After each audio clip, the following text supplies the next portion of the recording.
ಉತ್ತಂಕನಿಗೆ ಕುಂಡಲಗಳು ಸಿಕ್ಕುವು, ಆದರೆ ಚಿಂತೆ ಮುಗಿಲಿಲ್ಲ. ಅಲ್ಲಿ ತಾನೇ ನಾವು ಕಥೆ ನಿಲ್ಲಿಸಿದ್ದು ಕಳಿಸ್ತಾಯಿ. 3 ದಿನಗಳು ಕಳೆದು 4ನೇ ದಿನ ಪುಣ್ಯಕ ಅಂದ್ರೆ ಪುಣ್ಯಕರ್ಮ ಇದೆ ಗುರುಕುಲದಲ್ಲಿ. ವಿಪ್ರೋತ್ತಮರು ಬರ್ತಾರೆ, ಅವರಿಗೆ ಬಡಿಸಬೇಕು. ನಾನು ಈ ಕುಂಡಲಗಳನ್ನು, ಪೋಷಣ ಪತ್ನಿಯ ಕುಂಡಲಗಳನ್ನು ಧರಿಸಿ ನಾನು ಬಡಿಸ್ತೇನೆ, ಅದರೊಳಗೆ ತಂದು ಕೊಡಬೇಕು ಎಂಬುದಾಗಿ ಗುರುಪತ್ನಿ ಹೇಳಿದ್ದು. 3 ದಿನ ಕಳೆದು ಹೋಗಿದೆ. 4ನೇ ದಿನ ನಡೀತಾ ಇದೆ. ಅದನ್ನು ಆಲೋಚನೆ ಮಾಡ್ತಾ ಇದ್ದೇನೆ ಉತ್ತಂಕ. ಪ್ರತಿಗೃಹ್ಯತೆ ಕುಂಡಲೆ ಅಚಿಂತೆಯತು. ಕುಂಡಲಗಳನ್ನು ಸ್ವೀಕರಿಸಿ ತಕ್ಷಕ ಕುಂಡಲಗಳನ್ನು ಕೊಟ್ಟನಲ್ಲ, ಪ್ರತಿಧ್ವನಿ ಬರ್ತಾರೆ ನೋಡಿ. ಯಾಕೆ ಅಂತ ಮನು ಪ್ರತಿಧ್ವನಿ ನೋಡಿ, ಇಲ್ಲೋರು ಪರವಾಗಿಲ್ಲ. ಕುಂಡಲಗಳನ್ನು ಸ್ವೀಕರಿಸಿ ಉತ್ತಂಕನ್ನು ಚಿಂತಿಸಿದನು. ಅದ್ಯ ತತ್ ಪುಣ್ಯಕಂ ಉಪಾಧ್ಯಾಯಾನ್ಯಾಹ. ಅರ್ಥ ಹೇಳ್ಬೇಕು ನೀವು. ಅದ್ಯ ತತ್ ಪುಣ್ಯಕಂ ಉಪಾಧ್ಯಾಯಾನ್ಯಾಹ. ಅದ್ಯ ತತ್ ಪುಣ್ಯಕಂ ಉಪಾಧ್ಯಾಯಾನ್ಯಾಹ. ಉಪಾಧ್ಯಾಯಾನಿ ಅಂದ್ರೆ ಗುರುಪತ್ನಿಯ ಪುಣ್ಯಕರ್ಮ ಅದ್ಯ ಇಂದು. ದೂರಂಚ ಅಹಂ ಅಭ್ಯಾಗತಃ ಅಂದ್ರೆ ನಾನು ದೂರ ಬಂದಿದ್ದೇನೆ ಅಂತ. ನಾಗಲೋಕ ಅಂದ್ರೆ ಪಕ್ಕದ ಮನೇನಾ? ಎಲ್ಲಿ ಭೂಲೋಕ, ಎಲ್ಲಿ ನಾಗಲೋಕ ಅಲ್ವಾ? ಹಾಗಾಗಿ ದೂರಂಚಾಹಂ ಅಭ್ಯಾಗತಃ, ಬಹಳ ದೂರ ಬಂದಿದ್ದೇನೆ. ಸ ಕಥಂ ಸಂಭಾವಯೇಯಂ, ಏನ್ ಮಾಡಲಿ, ಹೇಗೆ ಹೋಗಿ ತಲುಪಲಿ ಗುರುಕುಲವನ್ನು ಎಂಬುದಾಗಿ ಉಪಾಯವನ್ನು ಚಿಂತಿಸ್ತಾ ಇದ್ದಂತೆ ಉತ್ತಂಕ. ನೋಡಿ ಮಕ್ಕಳ, ಕೊನೆಯವರೆಗೂ ಪ್ರಯತ್ನ ಕೈ ಬಿಡಬಾರದು, ಮಧ್ಯೆ ನಿರಾಶೆಯಿಂದ ಕೇಳ್ಬಾರದು. ಹಿನ್ನಡೆ ಬರ್ಬೋದು, ಮಧ್ಯದಲ್ಲಿ ಒಂದು ಪ್ರಯತ್ನ ಮಾಡ್ತಾ ಇರ್ಬೇಕಾದ್ರೆ ಮಧ್ಯೆ ಹಿನ್ನಡೆಗಳು ಬರ್ಬೋದು, ಆಗಲ್ಲ ಅಂತ ಅನ್ಸ್ಬೋದು, ಎಲ್ಲಿ ಸಾಧ್ಯ ಅಂತ ಅನ್ಸ್ಬೋದು. ಆದ್ರೆ ಯಾವುದೇ ಕಾರಣಕ್ಕೂ ಮಧ್ಯೆ ನಾವು ಕೈ ಬಿಡಬಾರದು.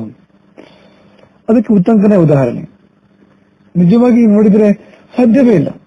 ನಾಗಲೋಕದಿಂದ ಆತ ಕುಂಡಲಗಳು ಕೈ ಸಿಕ್ಕಿದ್ರೂ ಕೂಡ ಭೂಲೋಕಕ್ಕೆ, ಗುರುಕುಲಕ್ಕೆ ತಲುಪಲಿಕ್ಕೆ ಸಾಧ್ಯವೇ ಇಲ್ಲ. ಆದ್ರೆ ಉತ್ತಂಕ ನಿರಾಶನಾಗಲಿಲ್ಲ. ಉತ್ತಂಕ ಕೈ ಚೆಲ್ಲಲಿಲ್ಲ, ಪ್ರಯತ್ನವನ್ನು ಕೈ ಬಿಡಲಿಲ್ಲ. ಅದಕ್ಕೆ ಒಂದು ಕಗ್ಗ ಇರೋದು, ಕಗ್ಗ ಅಂದ್ರೆ ಡಿವಿಜಿಯವರ ಪದ ಇರೋದು, ಹೋರಾಡು ಬೀಳ್ವನ್ನಂ ಒಬ್ಬಂಟಿಯಾದಡಂ. ಬೀಳ್ವನ್ನಂ ಅಂದ್ರೆ ಬೀಳುವವರೆಗೂ ಹೋರಾಡು. ವೀರನಾದವನು ಸಮರಭೂಮಿ ಮೇಲೆ ಹೋರಾಡ್ತಾ ಇರ್ತಾನೆ. ಅವನಿಗೆ ಪೆಟ್ಟುಗಳಾಗಿರ್ಬೋದು, ಎಲ್ಲೋ ಚುಚ್ಚಿರ್ಬೋದು, ಎಲ್ಲೋ ಏಟ್ ಬಿದ್ದಿರ್ಬೋದು, ಯಾವುದೋ ಕೈಯೋ ಕಾಲ ತುಂಡಾಗಿರ್ಬೋದು ಅವನದು. ಆದ್ರೆ ಬೀಳುವವರೆಗೂ ಹೋರಾಡ್ತಾ ಇರ್ತಾನಲ್ವ, ಅವನು ಹೋರಾಡ್ತಾ ಇರ್ಬೇಕು. ಹೋರಾಡು ಬೀಳ್ವನ್ನಂ ಒಬ್ಬಂಟಿಯಾದಡಂ. ಏಕಾಕಿಯಾದ್ರೂ ಕೂಡ ಹೋರಾಟವನ್ನು ಕೈ ಬಿಡಬೇಡ. ಅಭಿಮನ್ಯು ಒಬ್ಬನೇ ಆಗಲಿಲ್ವಾ?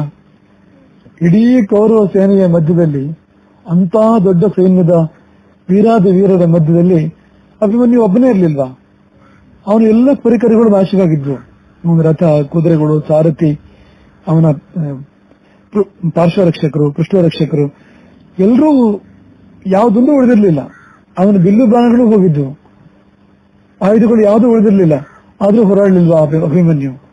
ಹೋರಾಡು ಬೀಳ್ವನ್ನಂ ಒಬ್ಬಂಟಿಯಾದಡಂ. ಏಕಾಕಿಯಾದರೂ ಕೂಡ ಬೀಳುವವರೆಗೂ ಹೋರಾಡಬೇಕು. ಗೊತ್ತಿಲ್ಲ ಯಾವ ಕ್ಷಣದಲ್ಲಿ ಗೇಸರು ನಮ್ಮನ್ನು ಅರಸ್ಬರುತ್ತೆ ಅಂತ.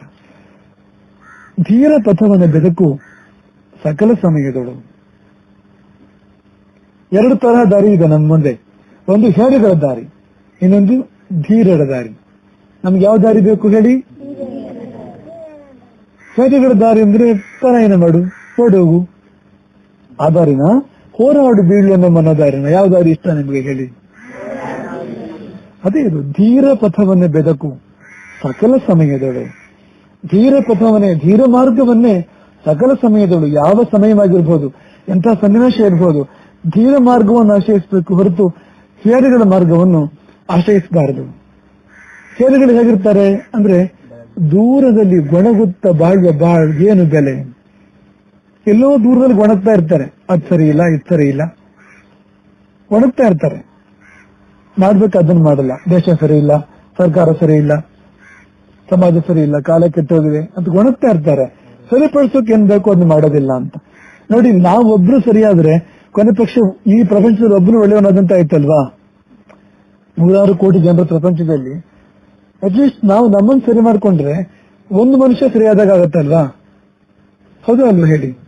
ಅದನ್ನು ಮಾಡ್ದೇನೆ ಗೊಣಗ್ತಾ ಇದ್ರೆ ಕಾಲ ಸರಿ ಇಲ್ಲ, ದೇಶ ಸರಿ ಇಲ್ಲ, ಸರ್ಕಾರ ಸರಿ ಇಲ್ಲ, ಸಮಾಜ ಸರಿ ಇಲ್ಲ ಅಂತ ಇದ್ರೆ ಏನ್ ಬೆಲೆ ಅದಕ್ಕೆ. ಎಷ್ಟೋ ಜನ ವ್ಯವಸ್ಥೆಯನ್ನು ಬೈತಾನೆ ಕಾಲ ಕಳೀತಾರೆ. ವ್ಯವಸ್ಥೆ ಸರಿ ಇಲ್ಲ, ವ್ಯವಸ್ಥೆ ಸರಿ ಇಲ್ಲ. ನೀನೇನ್ ಮಾಡಿದೆ ಹೇಳು? ವ್ಯವಸ್ಥೆ ಸರಿ ಇಲ್ಲದ್ರು ಹೋಗ್ಲಿ, ನೀನೇನ್ ಮಾಡಿದೆ? ನಿನ್ ಪ್ರಯತ್ನ ಏನು? ನಿನ್ನ ಕಾಂಟ್ರಿಬ್ಯೂಷನ್ ಏನು? ದೂರದಲ್ಲಿ ಗೊಣಗುತ್ತ ಬಾಳುವ ಬಾಳಿಗೆ ಏನು ಬೆಲೆ? ಆ ಬಾಳಿಗೆ ಬೆಲೆ ಇದೆಯಾ? ಹೋರಿ ಸತ್ವವ ಮೆರೆಸು ಮಂಕುತಿಮ್ಮ. ಹೋರಿ ಅಂದ್ರೆ ಹೋರಾಡಿ. ಹೋರಿ ಅಂದ್ರೆ ನಿಮ್ಗೆ ಗೊತ್ತಲ್ವಾ ಏನ? ಗೂಳಿ. ಗೂಳಿಗೆ ಯಾಕೆ ಹೋರಿ ಅಂತಾರೆ? ಹೋರಾಡುವ ಗುಣ ಇದೆ ಅದಕ್ಕೆ ಹೋರಿ ಅಂತ ಅನ್ನೋದು. ಹೋರಾಡುವ ಗುಣ, ಪರಾಕ್ರಮ ಇದೆ ಅದಕ್ಕೆ. ಹಸುವಿಗೂ ಮತ್ತು ಗೂಳಿಗೂ ಇರೋ ವ್ಯತ್ಯಾಸ ಅದೇನೆ ಅಂತ. ಹಸು ಅಂದ್ರೆ ವಾತ್ಸಲ್ಯ, ನಂದಿ ಅಂದ್ರೆ ಪರಾಕ್ರಮ, ಶೌರ್ಯ, ಸ್ವಾಭಿಮಾನ, ಎರಡು ಚಂದಿದೆ. ಹಸು ಅಂದ್ರೆ ಪ್ರೀತಿ, ವಾತ್ಸಲ್ಯ, ಹಾಲು ಕೊಡುತ್ತಲ್ವಾ. ಆದ್ರೆ ಹೋರಿ ಹಾಗಿರುತ್ತೆ, ಸಿದ್ಧವಾಗಿರುತ್ತೆ. ನೋಡು, ಒಂದು ತಲೆ ಮಾಡಿ ತೋರಿಸಿದ, ಹಿಂಗ ಅನ್ಕೊಂಡು ತಲೆನ ಕೊಂಬು ಮೇಲ್ ಮಾಡಿ ಸಿದ್ಧವಾಗಿರುತ್ತೆ ಅಂತ ಹೋರಾಟಕ್ಕೆ ಅಂತ. ಹಾಗಾಗಿ ಅದಕ್ಕೆ ಹೋರಿ ಅಂತ ಅನ್ನೋದು ಅಂತ. ಹೋರಿ ಸತ್ವವ ಮೆರೆಸು ಅಂದ್ರೆ ಹೋರಾಡಿ ನಿನ್ನ ಪರಾಕ್ರಮವನ್ನು ಮೆರೆಸಬೇಕು ಎಂಬುದಾಗಿ ಕೆಗದ ಕವಿ ಹೇಳ್ತಾರೆ. ಹಾಗೆ ಉತ್ತಂಕ ಎಂತ ಹತಾಶ ಸ್ಥಿತಿ ಇದ್ರು ಕೂಡ, ನಾಗಲೋಕದಿಂದ ಭೂಲೋಕಕ್ಕೆ ಹೋಗ್ಬೇಕು, ಸಮಯ ಮುಗಿದೋಗಿದೆ ಅನ್ನೋ ಸ್ಥಿತಿ ಇದ್ರು ಕೂಡ ಅವನು ಹತಾಶನಾಗಲಿಲ್ಲ. ಮನಸ್ಸಿನಲ್ಲೇ ಚಿಂತಿಸಿದ, ಏನು ಮಾಡಲಿ, ಯಾವ ದಾರಿಯನ್ನು ಆಶ್ರಯಿಸಲಿ. ಆಗ ಆ ಪುರುಷ ಇದನ್ನಲ್ಲ, ಒಂದು ಪುರುಷ ಒಂದು ಅಶ್ವ ಇತ್ತಲ್ವಾ, ಅಲ್ಲಿ ಅಶ್ವ ತನ್ನ ಕೆಲಸ ಮಾಡಿದೆ. ಬೆಂಕಿ ಹೊಗೆಯನ್ನು ಉಗುಳಿ ನಾಗಲೋಕವನ್ನೇ ತಲ್ಲಣಗೊಳಿಸಿ ತಕ್ಷಕ ಓಡಿ ಬಂದು ಕುಂಡ್ಲ ಉತ್ಸವ ತರ ಮಾಡಿದೆ ಅಲ್ವಾ. ಪುರುಷ ಸುಮ್ಮನೆ ಇದ್ನಲ್ಲ, ಪುರುಷ ಮಾತಾಡ್ತಾನೆ. ಏನಂದ ಪುರುಷ? ತತ ಏನಂ ಚಿಂತೆಯಾನಮೇವ ಸ ಪುರುಷ ಉವಾಚ. ಹೀಗೆ ಚಿಂತಿಸುತ್ತಿದ್ದ ಉತ್ತಂಕನನ್ನು ಕುರಿತು ಆ ಪುರುಷನು ನುಡಿದನು, ಉತ್ತಂಕ ಏನಮೇವ ಅಶ್ವಂ ಅಧಿರೋಹ ತ್ವಾಂ ಕ್ಷಣೇನೈವ ಉಪಾಧ್ಯಾಯ ಕುಲಂ ಪ್ರಾಪಯಿಷ್ಯತಿ. ಅಂದ್ರೆ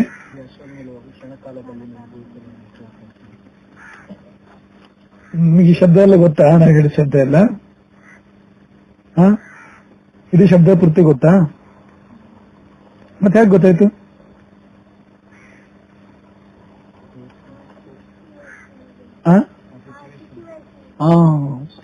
ಸಂದರ್ಭ ಅಂತ. ಯಾವಾಗಲೂ ಪ್ರತಿಯೊಂದು ವಿಷಯನೂ ವಾಕ್ಯದ ಮೂಲಕನೇ ಅರ್ಥ ಆಗಬೇಕು ಅಂತಿಲ್ಲ, ಸಂದರ್ಭದ ಮೂಲಕ ಅರ್ಥ ಆಗುತ್ತೆ. ಇವಾಗ ನಿಮ್ಗೆ ಗೊತ್ತು, ಉತ್ತಂಕನಿಗೆ ಭೂಲೋಕದಿಂದ ನಾಗಲೋಕಕ್ಕೆ ಹೋಗ್ಬೇಕಾಗಿದೆ ಅಂತ ಗೊತ್ತು. ಈ ವಾಕ್ಯದಲ್ಲಿ ಅಶ್ವ ಅಂತ ಬರ್ತಾ ಇದೆ, ಅದಿರುವ ಅಂತ ಬರ್ತಾ ಇದೆ, ಕ್ಷಣೇನೈವ ಅಂತ ಬರ್ತಾ ಇದೆ, ಸಾಕಾಗತ್ತೆ ಅಂತ. ಎಲ್ಲಾ ಶಬ್ದನೂ ಗೊತ್ತಿರಬೇಕು ಅಂತೇನಿಲ್ಲ. ಹಿಂದೆ ಮುಂದಿನ ಸಂದರ್ಭ ಇದೆಯಲ್ಲ, ಅದು ಅರ್ಥ ಮಾಡಿಸುತ್ತೆ ಎಷ್ಟೋ ಸರ್ತಿ. ಬರೀ ಭಾಷೆ ಅಂದ್ರೆ ಮಾತು ಮಾತ್ರ ಭಾಷೆ ಅಂತಲ್ಲ, ಸನ್ನೆಯಲ್ಲೂ ಗೊತ್ತಾಗ್ಬೋದು, ಮುಖಭಾವದಲ್ಲೂ ಗೊತ್ತಾಗ್ಬೋದು, ಹಿಂದೆ ಮುಂದಿನ ಸಂದರ್ಭದಲ್ಲೂ ಗೊತ್ತಾಗ್ಬೋದು ಅಲ್ವಾ. ಸೈಂಧವ ಮಾನಯ ಕೇಳಿದಿರ ನೀವು? ಸೈಂಧವ ಮಾನಯ, ಸೈಂಧವ ತಗೊಂಬ ಅಂತ. ಸೈಂಧವ ಮಾನಯ ಅಂದ್ರೆ ಊಟ ಕೂತಾಗ ಒಂದು ಮಾತು, ಸೈಂಧವಂ ಆನಯ, ಸೈಂಧವವನ್ನು ತಗೊಂಬ ಅಂತ. ಸೈಂಧವ ಅನ್ನೋ ಶಬ್ದಕ್ಕೆ ಎರಡು ಅರ್ಥ ಇದೆ. ಸೈಂಧವ ಅಂದ್ರೆ ಕುದುರೆ ಅಂತಲೂ ಅರ್ಥ ಇದೆ, ಸೈಂಧವ ಅಂದ್ರೆ ಉಪ್ಪು ಅಂತಲೂ ಅರ್ಥ ಇದೆ. ಈಗ ಏನ್ ತರ್ಬೇಕು ಅವನು? ಅದೇನ್ ಗೊತ್ತಾಗತ್ತೆ? ಸಂದರ್ಭ ಅಂತ. ಊಟಕ್ಕೆ ಕೂತಾಗ ಸೈಂಧವ ತಗೊಂಬ ಅಂದ್ರೆ ಉಪ್ಪು ತರಬೇಕು ಅಂತ ಅರ್ಥ. ಯುದ್ಧ ಮಾಡ್ಬೇಕಾದ್ರೆ ಸೈಂಧವ ತಗೊಂಬ ಅಂದ್ರೆ ಉಪ್ಪು ತರೋದಲ್ಲ. ಅವಾಗ ಅಲ್ಲ, ಯುದ್ಧ ನಡೀತಾ ಇದೆ, ಕುದುರೆ ಸತ್ತೋಗಿದೆ, ಸೈಂಧವ ಮಾನಯ ಅಂದ್ರೆ ಉಪ್ಪು ತಂದು ಕೊಟ್ಟು ಏನ್ ಮಾಡೋದು ಅಂತ ಇಲ್ವಾ? ಸಂದರ್ಭ ಅಂತ ಅದಕ್ಕೆ. ಸೈಂಧವ ಅಂದ್ರೆ ಕುದುರೆ ಸಿಂಧೂ ದೇಶದಲ್ಲಿ, ಈಗ ಪಂಜಾಬ್ ಸಿಂಧು ಅಂದ್ರೆ ಪಾಕಿಸ್ತಾನದಲ್ಲೂ ಪಂಜಾಬ್ ಇದೆ, ನಮ್ಮ ದೇಶದಲ್ಲೂ ಪಂಜಾಬ್ ಇದೆ. ಅಲ್ಲಿ ಸಿಂಧೂ ದೇಶ ಬಂತು. ಸಿಂಧೂ ನದಿ ಹರಿಯುತ್ತಲ್ಲ, ಅದರ ಪರಿಸರ ತಕ್ಷಶಿಲೆ ಸಿಂಧೂ ನದಿ ತೀರದಲ್ಲೇ ಇದ್ದಿದ್ದದು. ಅಲ್ಲಿ ಹುಟ್ಟಿದ ಕುದುರೆಗೆ ಸೈಂಧವ ಅಂತ ಹೆಸರು. ಎಲ್ಲಾ ಕುದುರೆಗೂ ಸೈಂಧವ ಅಂತ ಹೆಸರಿಲ್ಲ. ಸಿಂಧೂ ದೇಶದಲ್ಲಿ ಹುಟ್ಟಿದ ಕುದುರೆಗೆ ಸೈಂಧವ ಅಂತದ್ದು, ಆಕಾರವೂ ಹಾಗೆ ಇರುತ್ತೆ ಅದರದ್ದು. ಹಾಗೆ ಮನುಷ್ಯರು ತುಂಬಾ ಎತ್ತರ ಇದ್ರೆ ತಮಾಷೆಗೆ ಸೈಂಧವ ಅಂತ ಅನ್ನೋದುಂಟು ಅಂತ. ಸಿಂಧೂ ದೇಶದಲ್ಲಿ ಹುಟ್ಟಿದ ಕುದುರೆ ಸೈಂಧವ. ಸಿಂಧು ಅಂದ್ರೆ ಅದಕ್ಕೆ ಸಮುದ್ರ ಅಂತಲೂ ಅರ್ಥ ಇದೆ. ಉಪ್ಪು ಸಮುದ್ರದಿಂದ ಬರುತ್ತಲ್ವಾ, ಅದನ್ನು ಸೈಂಧವ ಅಂತ ಕರೀತಾರೆ. ಸೈಂಧವ ಅಂತ ಒಬ್ಬ ರಾಜ ಇದ್ದ, ಗೊತ್ತಾ ನಿಮ್ಗೆ? ಗೊತ್ತಿಲ್ವಾ? ಮಹಾಭಾರತದಲ್ಲಿ ಬರ್ತಾನೆ ಸೈಂಧವ ಅಂತ. ಅಭಿಮನ್ಯು ವಿಷಯ ಈಗ ತಾನೇ ಬಂತಲ್ವಾ? ಅಭಿಮನ್ಯು ಚಕ್ರವ್ಯೂಹದಿಂದ ಹೊರಗೆ ಬರೋಕ್ಕಾಗಿಲ್ಲ ಯಾಕೆ? ಅಥವಾ ಚಕ್ರವ್ಯೂಹದಲ್ಲಿ ಪಾಂಡವರಿಗೆ ಪ್ರವೇಶ ಮಾಡೋಕ್ಕಾಗಿಲ್ಲ ಯಾಕೆ? ಅವನೇ ಸೈಂಧವ. ಚಕ್ರವ್ಯೂಹದ ದ್ವಾರದಲ್ಲಿ ಯಾರು ಕಾವಲು ಕಾಯ್ತಾ ಇದ್ದ, ಒಂದು ದಿನಕ್ಕೆ ಬರ ಇತ್ತು ಅವನಿಗೆ ಪಾಂಡವರನ್ನು ತಡೆಯೋದಕ್ಕೆ. ಅರ್ಜುನನ ಹೊರತುಪಡಿಸಿ ಉಳಿದ ಪಾಂಡವರನ್ನ ಒಂದು ದಿನ ತಡೆದು ನಿಲ್ಲಿಸುವ ವರ ಇತ್ತಲ್ವಾ ಜಯದ್ರಥನಿಗೆ. ಹಾಗಾಗಿ ಅವನಿಗೆ ಒಂದಿನ ಇಡೀ ಭೀಮಾ ನಕುಲ ಅವರನ್ನೆಲ್ಲ ಒಳಗೆ ಬಿಡಕ್ಕೆ ಅವನಿಗೆ ಒಳಗೆ ಬಿಡ್ಲಿಲ್ಲ ಅವನು. ಇಲ್ಲ ಅಂದ್ರೆ ಅವ್ರು ಬಂದ್ಬಿಡ್ತಾ ಇದ್ರು ಒಳಗಡೆಗೆ. ಅಭಿಮನ್ಯು ಒಬ್ಬಂಟಿ ಆಗ್ತಾ ಇರಲಿಲ್ಲ. ಒಂದು ದಿನಕ್ಕೆ ವರ ಇತ್ತು ಅವನಿಗೆ. ಅರ್ಜುನನನ್ನು ಹೊರತುಪಡಿಸಿ ಉಳಿದ ಪಾಂಡವರನ್ನ ಒಂದು ದಿನದ ಮಟ್ಟಿಗೆ ತಡೆದು ನಿಲ್ಲಿಸುವಂತ, ಕೊಲ್ಲಕ್ಕಾಗಲ್ಲ, ತಡೆದು ನಿಲ್ಲಿಸಬಹುದು ಅಂತ. ಆ ವರ ಅವ್ರ ದುರುಪಯೋಗ ಆಯ್ತು ಆ ದಿನ ಅಂತ. ಅವನಿಗೂ ಸೈಂಧವ ಅಂತ ಕರೀತಾರೆ. ಯಾಕೆ ಗೊತ್ತಾ? ಸಿಂಧೂ ದೇಶದ ರಾಜ ಅವನು. ಎಲ್ಲ ಸಿಂಧೂ ಶಬ್ದದಿಂದ ಬಂದಿದೆ ಅಂತ. ಸಿಂಧೂ ದೇಶದ ರಾಜ ಸೈಂಧವ. ಸಿಂಧೂ ದೇಶದಲ್ಲಿ ಹುಟ್ಟಿದ ಕುದುರೆ ಸೈಂಧವ. ಸಿಂಧು ಅಂದ್ರೆ ಸಮುದ್ರ, ಸಮುದ್ರದಿಂದ ಬರುವಂತ ಉಪ್ಪು. ಏನಮೇವ ಅಶ್ವಂ ಅಧಿರೋಹ, ಇದೇ ಕುದುರೆಯನ್ನ ಏರು ನೀನು. ತ್ವಾಂ ಕ್ಷಣೇನೈವ ಉಪಾಧ್ಯಾಯ ಕುಲಂ ಪ್ರಾಪಯಿಷ್ಯತಿ, ಕ್ಷಣ ಮಾತ್ರದಲ್ಲಿ ನನ್ನ ಗುರುಕುಲಕ್ಕೆ ಆ ಕುದುರೆ ತಲುಪಿಸುತ್ತೆ. ಮಕ್ಕಳ, ಇಲ್ಲೊಂದು ಮೆಸೇಜ್ ಇದೆ ನಮ್ಗೆಲ್ಲ. ಬಾಯಿ ಬಿಟ್ಟು ಹೇಳ್ಬೇಕು ಅಂತಿಲ್ಲ, ಅನ್ಕೊಂಡ್ರೆ ಸಾಕು ಮುಟ್ಟುತ್ತೆ ಭಗವಂತನಿಗೆ ಅಂತ.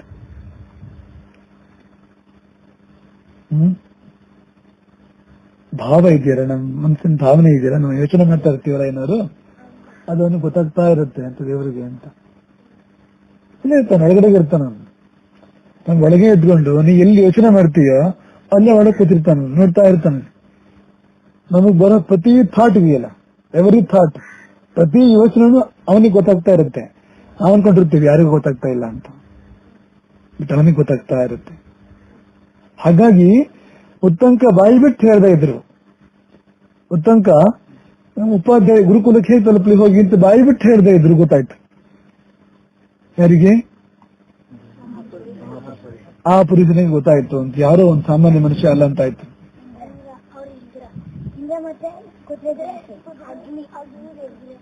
ತಡಿ ನೋಡೋಣ ಯಾರು ಅಂತದ್ದು.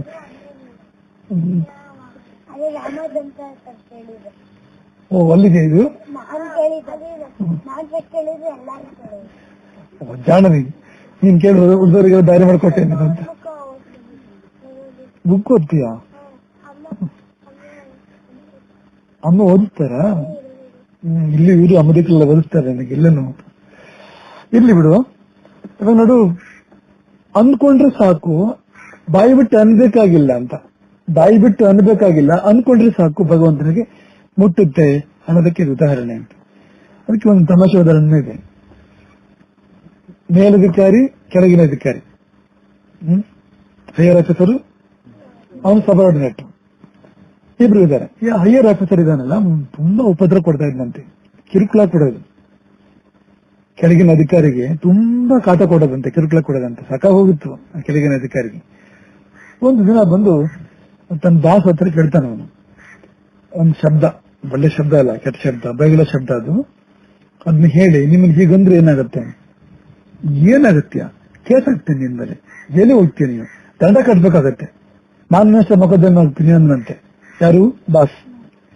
ಅವಾಗ ಕೆಳಗಿನ ಅಧಿಕಾರಿ ಕೇಳಿದಂತೆ, ನಾನು ಅನ್ನಲ್ಲ, ಬಾಯ್ಬಿಟ್ಟು ಅನ್ನಲ್ಲ, ಮನ್ಸಲ್ಲಿ ಅನ್ಕೋತೀನಿ. ಆವಾಗ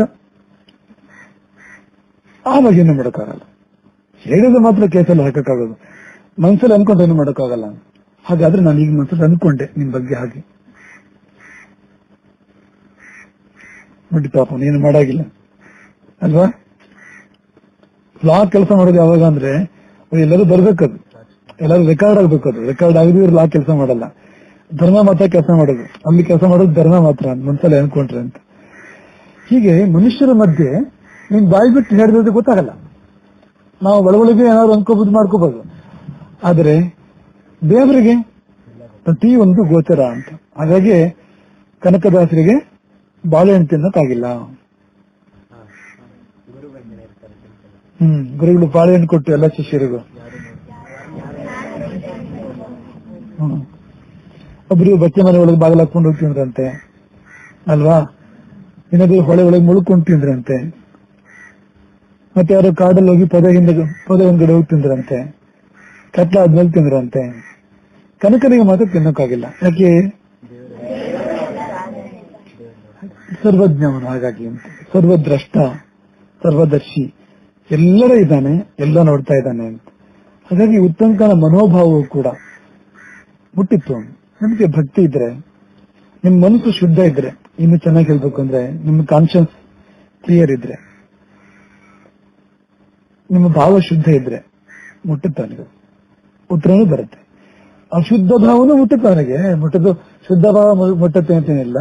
ಅಶುದ್ಧ ಭಾವ ಆದ್ರೆ ಪನಿಷ್ಮೆಂಟ್ ಬರುತ್ತೆ, ಶುದ್ಧ ಭಾವ ಆದ್ರೆ ಆಶೀರ್ವಾದ ಬರುತ್ತೆ, ಅನುಗ್ರಹ ಬರುತ್ತೆ. ಅದಕ್ಕೆ ಅನ್ನೋದಕ್ಕೆ ಈ ಪ್ರಕರಣ. ಸತಥೇತ್ಯುಕ್ತ ತಮಶ್ವ ಮಧಿರ್ಹ್ಯ ಪ್ರತ್ಯಾಜಗಾಮ ಉಪಾಧ್ಯಾಯ ಕುಲಂ. ಹೇಳು, ಅರ್ಥ ಹೇಳು.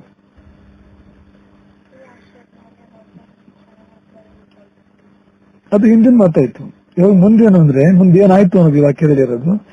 ಸಹ ತಥಾ ಇತ್ಯುಕ್ತ ತಮ್ ಅಶ್ವಂ ಅಧಿರುಷ್ಯ ಪ್ರತ್ಯಾಜಗಾಮ ಉಪಾಧ್ಯಾಯ ಕುಲಂ.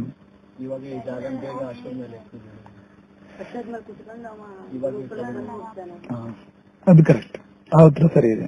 ಸಹ ಅಂದ್ರೆ ಉತ್ತಂಕನು, ತಥೇತ್ಯುಕ್ತ ಹಾಗೆ ಆಗಲಿ ಅಂತ ಹೇಳಿ, ತಮ್ಮ ಅಶ್ವಂ ಅಧಿರುಷ್ಯ ಆ ಕುದುರೆಯನ್ನು ಏರಿ, ಪ್ರತ್ಯಾಜಗಾಮ ಮರಳಿ ಬಂದನು. ಆಜಗಾಮ ಅಂದ್ರೆ ಹೋದ ಅಂತ, ಪ್ರತ್ಯಾಜಗಾಮ ಅಂದ್ರೆ ಮರಳಿ ಬಂದ ಅಂತ. ಪ್ರತ್ಯಾಜಗಾಮ ಉಪಾಧ್ಯಾಯ ಕುಲಂ. ಬರೋ ಹೊತ್ತಿಗೆ ಏನಾಗ್ತಾ ಇತ್ತು ಅಲ್ಲಿ?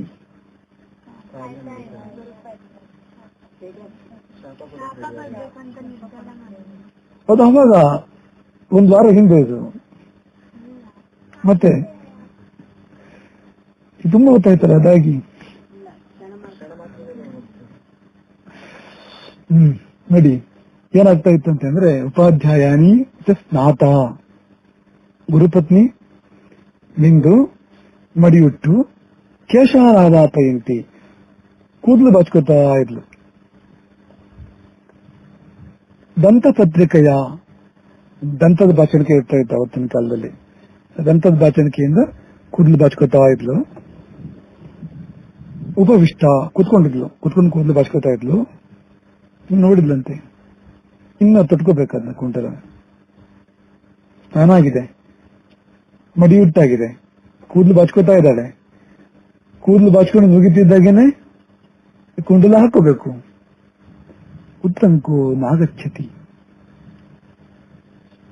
ಉತ್ತಂಕ ಬರಲಿಲ್ಲ ಎಂಬುದಾಗಿ ಚಿಂತಿಸಿ, ಶಾಪಾಯ ಅಸ್ಯ ಮನೋದಧೆ, ಉತ್ತಂಕನನ್ನು ಶಪಿಸಲು ಮನೋದಧೆ ಮನಸ್ಸು ಮಾಡಿದಳು. ಅಷ್ಟೊತ್ತಿಗೆ ಬಂದ್ಬಿಟ್ಟು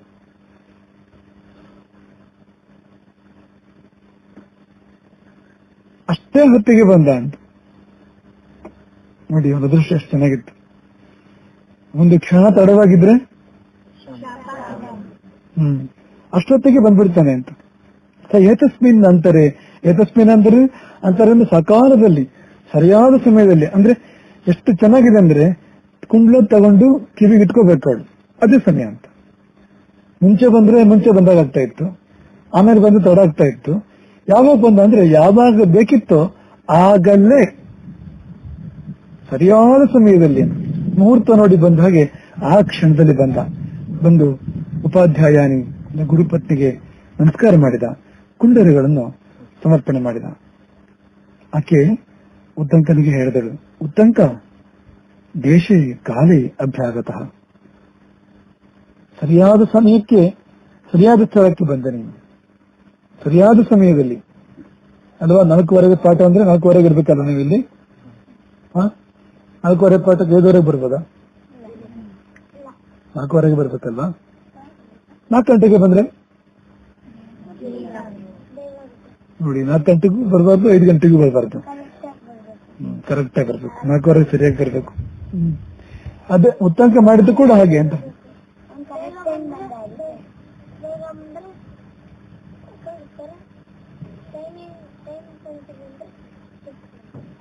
ಟೈಮ್ ಸೆನ್ಸ್ ಅಲ್ಲ ಶಬ್ದ ಹೇಳಿದ್ದೀನಿ. ದೇಶೀಯ ಕಾಲ ಅಧ್ಯಾಗತ ಅಂದ್ರೆ ಸರಿಯಾದ ಸಮಯಕ್ಕೆ ಸರಿಯಾದ ಸ್ಥಾನಕ್ಕೆ ಬಂದ ನೀನು ಸ್ವಾಗತಂ ತೈ ವತ್ಸ, ಸ್ವಾಗತ ನನಗೆ ಮಗು. ಮಕ್ಕಳೇ, ಇದೊಂದು ವಿಷಯ ಚೆನ್ನಾಗಿ ಇಟ್ಕೋಬೇಕು ಮನಸ್ಸಲ್ಲಿ.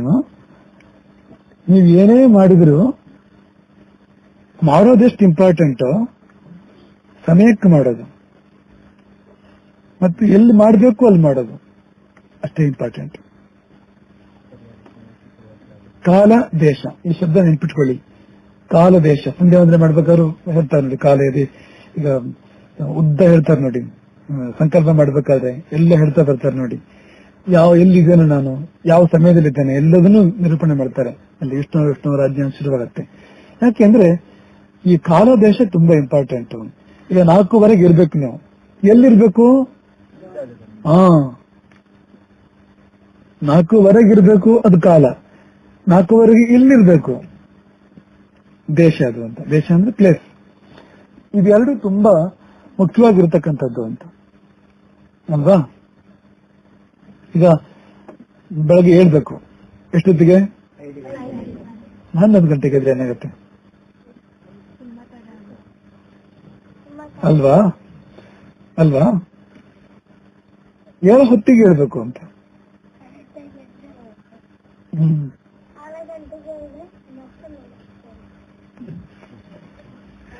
ಈಗ ಮಾಡ್ತಾರಾ ಸೀನಿಯರ್ ಸಿಮ? ಹೌದಾ, ನೀವು ಸೀನಿಯರ್ ಆಗಿಲ್ವಲ್ಲ? ಸೀನಿಯರ್ ಆಗನಿಲ್ಲ, ಆದ್ಮೇಲೆ ನಿನ್ನೆ ಹೇಳಿಸ್ತಾರೆ. ಮತ್ತೆ ಈ ತರ ಹೇಳಿದ್ರೆ ಸಿಕ್ಕಿದ್ ನೀವು ಮಾತ್ರ, ಇನ್ಯಾರು ಸಿಕ್ಕಿಲ್ಲ ನಮಗೆ. ಈ ತರ ಅಂದ್ರೆ 4 ಗಂಟೆಗೆ ಹೇಳಿಸ್ತಾರೆ ಅಂತಲೇ ಕಂಪ್ಲೇಂಟ್ ಮಾಡೋದು ಹೊರತು ಹೇಳ್ಸಲ್ಲ ಅಂತ ಕಂಪ್ಲೇಂಟ್ ಮಾಡಿದ್ರೆ ಯಾರು ಸಿಕ್ಕಿಲ್ಲ. ನೀನೇ ಸಿಕ್ಕಿರೋದು ನಮಗೆ ಇವತ್ತು. ಕಾಲ ದೇಶಗಳ ಬಗ್ಗೆ ನಾನು ನಿಮ್ಗೆ ಹೇಳ್ತಾ ಇದ್ದು, ಸಮಯ ಇಂಪಾರ್ಟೆಂಟ್ ಅಂತ. ಸಮಯ ಇಂಪಾರ್ಟೆಂಟ್ ಅಂದ್ರೆ ಉದಾಹರಣೆಗೆ ಗಿಡಗಳು ನೆಡಬೇಕು.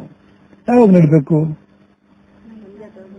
ಮಳೆ ಬರೋ ಹೊತ್ತಿಗೆ ನೆಡಬೇಕು ಅಂತ. ಮಳೆಗೆ ಮೊದಲು, ಮಳೆಗಾಲಕ್ಕೆ ಮೊದಲು ನೆಡಬೇಕು. ಸುಡು ಬೇಸಿಗೆಯಲ್ಲಿ ನೆಟ್ರೆ ಉಳಿಯುತ್ತೆ, ಅದು ಹೋಗ್ಬಿಡುತ್ತೆ ಅಲ್ವಾ. ಈ ರೈತ ಉಳುಮೆ ಮಾಡಿ ಬೀಜ ಹಾಕ್ತಾನೆ. ಯಾವಾಗ ಹಾಕ್ತಾನೆ? ಮಾರ್ಚ್ ತಿಂಗಳಲ್ಲಿ ಹಾಕ್ತಾನ, ಅವನು ಏಪ್ರಿಲ್ ತಿಂಗಳಲ್ಲಿ ಹಾಕ್ತಾನ. ಮಳೆ ನೋಡ್ಕೊಂಡು ಹಾಕ್ತಾನಲ್ವಾ. ಸಮಯ ಇಂಪಾರ್ಟೆಂಟ್, ಸಮಯ ಇಂಪಾರ್ಟೆಂಟ್. ಈಗ ಒಲೆ ಮೇಲೆ ಹಾಲು ಇಟ್ಟಿದ್ದೀರಿ, ಆಮೇಲೆ ಸಾಯಂಕಾಲ ಹೊತ್ತಿಗೆ ಹೋಗಿ ನೋಡಿದ್ರೆ ಏನಾಗುತ್ತೆ?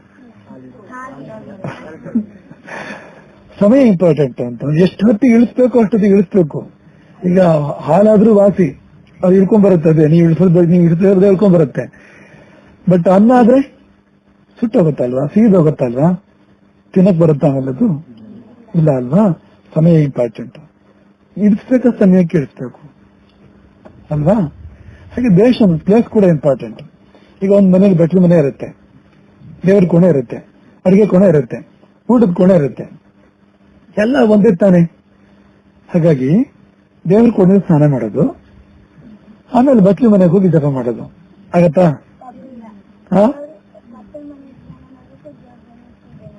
ಅಲ್ವಾ. ಊಟದಲ್ಲಿ ಊಟ ತಿಂದು ಊಟ ಮಾಡ್ಬೇಕು. ಊಟದಲ್ಲಿ ಆಯಾ ಜಾಗದಲ್ಲಿ ಮಾಡ್ಬೇಕು ಅಂತ, ಅದು ಇಂಪಾರ್ಟೆಂಟ್ ಅಂತ. ಯಾವ ಜಾಗ ಯಾವ್ದಕ್ಕಿದೆಯೋ ಆ ಜಾಗದಲ್ಲಿ ಅದನ್ನ ಮಾಡಿದ್ರೆ ಅದು ಇಂಪಾರ್ಟೆಂಟ್, ಅದು ಸರಿ ಹೊರತು ಎಲ್ಲೆಲ್ಲೋ ಮಾಡಬಾರದು ಅಂತ. ಇವಾಗ ಆಫೀಸಿಗೆ ಹೋಗ್ಬೇಕಾದ್ರೆ ಒಂದು ಡ್ರೆಸ್ ಇದೆ ಅಲ್ವಾ, ಮನೇಲಿ ಇರ್ಬೇಕಾದ್ರೆ ಒಂದು ಡ್ರೆಸ್ ಇದೆ, ರಾತ್ರಿ ಮಲಗಬೇಕಾದ್ರೆ ಒಂದು ಡ್ರೆಸ್ ಇದೆ. ಆಫೀಸಿಗೆ ಹೋಗ್ಬೇಕಾದ್ರೆ ರಾತ್ರಿ ಮಲಗಬೇಕಾದ್ರೆ ಹಾಕೋ ಡ್ರೆಸ್ ಹಾಕೊಂಡು ಹೋದ್ರಾಗತ್ತ ಆಫೀಸಿಗೆ? ಇಲ್ಲ ಅಲ್ವಾ. ಮತ್ ಮನೆ ಒಳಗಡೆ ಪೂರ್ತಿ ಸೂಟಿಗಟ್ಟು ಹಾಕೊಂಡು ಟೈ ಹಾಕೊಂಡು ಮನೆ ಒಳಗಡೆ ಓಡಾಡ್ತಾ ಇದ್ರೆ ಸಖೆ ಆಗಲ್ವಾ? ಕಷ್ಟ ಆಗಲ್ವಾ? ಇಲ್ಲ ಕ್ಯಾಪ್ ಗಿಪೆಲ್ ಹಾಕೊಂಡು ಗ್ಲಾಸ್ ಹಾಕೊಂಡು ಮನೆ ಒಳಗಡೆ ಇದ್ರೆ ಉಪಯೋಗ ಆಗತ್ತ ಹೇಳಿ? ದೇಶ ತುಂಬಾ ಮುಖ್ಯ. ದೇಶಾಚಾರ ಅಂತ ಹೇಳ್ತಾರೆ. ನೀವು ಹಿಮಾಲಯಕ್ಕೆ ಹೋದ್ರೆ ಸ್ವೆಟರ್ ಹಾಕೋ, ಬಳ್ಳಾರಿಗೆ ಹೋದ್ರೆ ತೆಳು ಬಟ್ಟೆ ಹಾಕೋ. ಯಾಕೆಂದ್ರೆ ಆ ಊರಿನ ಧರ್ಮ ಯಾವುದು, ಊರಿನ ವಾತಾವರಣ ಯಾವುದು, ಅದನ್ನ ನೋಡಿ ವ್ಯವಹಾರ ಮಾಡಬೇಕು ಅಂತ. ಎಲ್ಲ ತರಹ ಅಲ್ಲ, ಎಲ್ಲಿ ಹೇಗಿರ್ಬೇಕೋ ಹಾಗಿರ್ಬೇಕು. ಹಾಗಾಗಿ ಇದೆರಡು ತುಂಬಾ ಮುಖ್ಯ. ನೀವು ಏನ್ ಮಾಡ್ತೀರಿ ಅನ್ನೋದು ಎಷ್ಟು ಮುಖ್ಯವೋ, ಎಲ್ಲಿ ಮಾಡ್ತೀರಿ, ಯಾವಾಗ ಮಾಡ್ತೀರಿ, ವೆನ್ ಅಂಡ್ ವೇರ್, ಇದೆರಡು ತುಂಬಾ ಇಂಪಾರ್ಟೆಂಟ್. ತಪ್ಪಬಾರ್ದು, ಅಲ್ಲಿ ವ್ಯತ್ಯಾಸ ಮಾಡಬಾರ್ದು. ಪುಟ್ಟು ನಿಂಗೆ ಬಿಸಿಲು ಬರ್ತಾ ಇದೆ, ನೀನ್ ಈ ಕಡೆ ಎಲ್ಲರೂ ಬಾ, ಇಲ್ಲ ಸ್ವಲ್ಪ ಮುಂದಕ್ಕೆ ಬಾ, ಮತ್ತೆ ಕಪ್ಪಾಗೋದು, ಸ್ವಲ್ಪ ಮುಂದೆ ಬನ್ನಿ. ಅಲ್ಲೇ ಇಲ್ಲ, ಇವರು ಪಾವನ ಹಿಂದ್ ಬಾ, ಈ ಕಡೆ ಬಂದ್ರು ಆಗುತ್ತೆ, ಇಲ್ಲಿ ಜಾಗ ಇದೆ, ಇಲ್ಲಿ ಅಲ್ಲಿ ನೆರಳಿದೆ, ಅಲ್ಲೋದ್ರೂ ಆಗುತ್ತೆ. ಯಾರಿಗೆ ಬಿಸಿಲು ಬರ್ತಾ ಇದೆ ಅಲ್ಲೋಗಿ.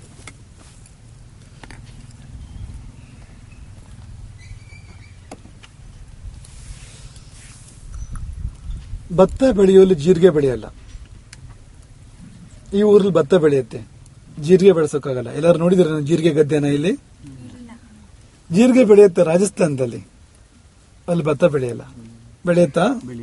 ಮರಳುಗಾಡಲ್ಲಿ ಭತ್ತ ಬೆಳೆಯುತ್ತಾ? ಎಲ್ಲಿ ಯಾವ್ದು ಬೆಳೆಯುತ್ತೋ ಅಲ್ಲಿ ಅದ್ ನೆಡಬೇಕು ಹೊರತು ಎಲ್ಲಿ ಯಾವ್ದು ಬೆಳೆಯಲ್ಲ ಅದು ನೆಟ್ಟರೆ ಉಪಯೋಗ ಏನೂ ಇಲ್ಲ. ಅದನ್ನ ಈ ವಿಷಯ, ಈ ಒಂದು ಮಾತು ಹೇಳ್ತಾ ಇದೆ. ದೇಶೀಯ ಕಾಲೆ ಅನ್ನೋ ಶಬ್ದಗಳು. ಗುರುಪತ್ನಿ ಉತ್ತಂಕನಿಗೆ ಹೇಳ್ತಾ ಇದ್ದಾಳೆ, ಇದಾನೀಂ ಯದ್ಯನಾಗತೋಸಿ ಕೋಪಿತಯ ಮಯ ಶಬ್ದೋ ಭವಿಷ್ಯಸಿ. ಈ ಸಮಯಕ್ಕೆ ಇವಾಗ ನೀವೇ ಪಾಠ ಮಾಡ್ತಾ ಇದ್ದೀರಲ್ಲ, ಖುಷಿಯಿಂದ ಹೇಳ್ತಿರೋದು, ಖುಷಿ ಆಗ್ತಾ ಇದೆ. ನಿಮ್ಗೆ ಗೊತ್ತಾಗ್ಬೇಕು. ನಿಮ್ಗೆ ಗೊತ್ತಾಗಿ ನೀವು ಹೇಳಿದ್ರೆ, ನಾವು ಹೇಳೋದು ನಿಮ್ಗೆ ಅರ್ಥ ಆದಾಗ ಎಷ್ಟು ಖುಷಿ ಆಗುತ್ತೋ ಅದಕ್ಕಿಂತ ಜಾಸ್ತಿ ಖುಷಿ ಆಗೋದು ನಿಮ್ಗೆ ಅರ್ಥ ಆಗಿ ನೀವು ಹೇಳಕ್ ಶುರು ಮಾಡಿದಾಗ ಅಂತ ಸಂದರ್ಭ ಅದು. ಇದಾನೀಂ ಅಂದ್ರೆ ಯದಿ ಅನಾಗತೋಸಿ. ಯದಿ ಅಂದ್ರೆ ಇಫ್ ಅಂತ, ಇಂಗ್ಲಿಷ್ ಇಫ್ ಇದೆಯಲ್ಲ ಆ ಜಾಗದಲ್ಲಿ ಬರುತ್ತೆ ಯದಿ ಅಂತ ಅನ್ನೋದು. ಯದಿ ಅನಾಗತೋಸಿ, ಒಮ್ಮೆ ನೀನು ಬಾರದೇ ಇದ್ದಿದ್ರೆ, ಶಬ್ದೋ ಕೋಪಿತಯ ಮಯ, ಕೋಪಗೊಂಡ ನನ್ನಿಂದ ಶಬ್ದೋ ಭವಿಷ್ಯಸಿ, ಶಾಪಕ್ಕೊಳಗಾಗ್ತಾ ಇದ್ದ ನೀನು. ಆದ್ರೆ ಈಗ ಆ ವಿಷಯ ಇಲ್ಲ, ನೀನ್ ಬಂದ್ಬಿಟ್ಟಿದೆಯಾ. ಹಾಗಾಗಿ ಕೋಪ, ಶಾಪ, ತಾಪ ಅವೆಲ್ಲ ಏನಿಲ್ಲ. ಈಗೇನು ಹಾಗಿದ್ರೆ, ಶ್ರೇಯ ತವ ಉಪಸ್ಥಿತಂ, ತವ ಶ್ರೇಯ ಉಪಸ್ಥಿತಂ. ತವ ಅಂದ್ರೆ ನಿನಗೆ, ಶ್ರೇಯ ಉಪಸ್ಥಿತಂ, ಶ್ರೇಯಸ್ಸು ಉಪಸ್ಥಿತವಾಗಿದೆ. ನಿನ್ನ ಮುಂದೆ ಶ್ರೇಯಸ್ಸಿದೆ ಈಗ ಅಂತ. ಅಂದೇನರ್ಥ, ನಿನಗೆ ಶ್ರೇಯಸ್ಸಾಗತ್ತೆ. ಸಿದ್ಧಿಂ ಆಪ್ನುಹಿ, ಸಿದ್ಧಿಂ ಆಪ್ನುಹಿ, ಸಿದ್ಧಿಂ ಆಪ್ನುಹಿ, ಸಿದ್ಧಿಯನ್ನು ಹೊಂದು. ಅಂದ್ರೆ ಸಿದ್ಧಿ ಅಂದ್ರೆ ಸಕ್ಸಸ್. ಯಾವುದಕ್ಕೆ ಹೊರಟ್ರು ಆ ಕೆಲಸ ಪೂರ್ಣ ಆಗೋದಿದೆಯಲ್ಲ, ಅದನ್ನ ಸಿದ್ಧಿ ಅಂತ ಕರೆಯೋದು. ಯಾವುದಕ್ಕೆ ಹೊರಡ್ಲಿ, ಹೊರಟ ಕೆಲಸ ಪೂರ್ತಿ ಆಗ್ಬೇಕು. ನೋಡಿ, ಗುರುಪತ್ನಿ ಬ್ಲಾಂಕ್ ಚೆಕ್ ಕೊಟ್ಟಿರೋದು ಉತ್ತಂಕನಿಗೆ, ಗಮನಿಸಿದ್ರಾ?